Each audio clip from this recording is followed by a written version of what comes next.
Hello guys, അസ്സലാമലൈക്കും. എന്തൊക്കെയുണ്ട് വിശേഷം? അപ്പോൾ നിങ്ങളുടെ ഭാഗത്തേക്ക് മഴയുണ്ടോ കൂട്ടുകാരെ? ഞങ്ങളുടെ അവിടെയൊക്കെ നല്ല മഴയാണ് കേട്ടോ. ഒരു രക്ഷയില്ല കേട്ടോ. 24 മണിക്കൂർ മഴ തന്നെയാണ്. അപ്പോൾ ഇതിന് കുറച്ച് മഴയ്ക്കൊക്കെ ആശ്വാസം കിട്ടിയപ്പോൾ ഞങ്ങളൊന്ന് പുറത്ത് വന്നതാണ് കേട്ടോ. അപ്പോൾ ഒരു അടിപൊളി സദ്യ കഴിക്കാമെന്ന് കരുതിട്ടോ. ഈ ബിരിയാണിയും നെയ്ച്ചോറൊക്കെ കഴിച്ച് മടുത്ത്. അപ്പോൾ ഒരു സദ്യ കഴിക്കാനായിട്ട് ഒരു പൂതി. എന്നാൽ പിന്നെ പൂതി വെച്ചോണ്ടിരിക്കാൻ പറ്റില്ലല്ലോ. അപ്പം തന്നെ ഡ്രസ്സൊക്കെ മാറ്റി അങ്ങ് ഇറങ്ങിയിട്ടോ.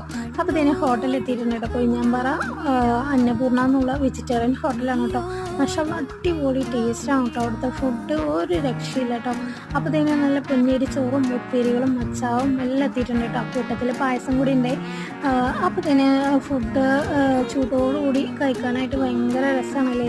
അതും ഈ ഇലയിലൊക്കെ കഴിക്കാമെന്ന് പറഞ്ഞാൽ ഭയങ്കര ഇഷ്ടമാണ് കേട്ടോ. എനിക്ക് സദ്യ എന്ന് വെച്ചാൽ ഭ്രാന്താണ് കേട്ടോ. എനിക്ക് ഭയങ്കര ഇഷ്ടമാണ്. അപ്പോൾ അത് എല്ലാവർക്കും നല്ല വിശപ്പുണ്ട്. അപ്പോൾ എല്ലാവരും കഴിക്കണം കേട്ടോ. ഞാനും വയറിനിറയെ കഴിച്ചു കേട്ടോ.